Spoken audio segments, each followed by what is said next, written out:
ഭാഗത്ത് നിന്ന് ഒരമ്മ ഒരു പെൺകുട്ടിയും കൊണ്ടുവന്നു. അമ്മ പറയാണ്, നല്ല കുഞ്ഞായിരുന്നു, അച്ഛാ പള്ളിയിലൊക്കെ പോകും, നല്ല പ്രാർത്ഥനയ്ക്കുള്ള നല്ല മകളായിരുന്നു, ഇപ്പൊ ഭയങ്കര സ്വഭാവം. അമ്മ, ഞാനൊന്ന് സംസാരിക്കട്ടെ. അമ്മ മുറിയുടെ പുറത്തോട്ട് നിന്നോ. ഞാൻ അവളോട് പറയാണ്, മോളെ, ഈശോ നിന്നെ സഹായിക്കും. ഈശോ എന്ന് പറഞ്ഞതും ഈ കുട്ടി ഒരു ഭാവ വ്യത്യാസം.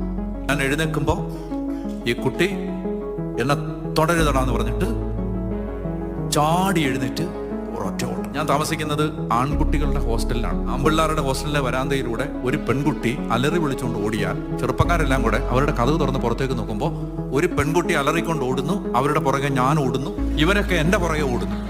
ഓടിച്ചിട്ട് കൊച്ചിനെ പിടിച്ച് നേരെ ചാപ്പലിൽ കൊണ്ടുപോകും. പിള്ളേരെല്ലാം വന്ന് ചാപ്പലിന്റെ വാതിക്ക് ഇങ്ങനെ നോക്കി നിൽക്കും. അവർക്ക് മനസ്സിലായി ഇതെന്തോ പൈശാചിക സാധനമാണെന്ന് മനസ്സിലായി. കുർബാന എഴുന്നള്ളിച്ച് വെക്കുമ്പോൾ ബ്രദർ പരിശുദ്ധ പരമമാ ദിവ്യകാർ ഇത് പാടുകയും ഈ കുട്ടി അങ്ങോട്ട് നോക്കിയിട്ട് പറഞ്ഞു, നിർത്തടാ നിർത്തടാ.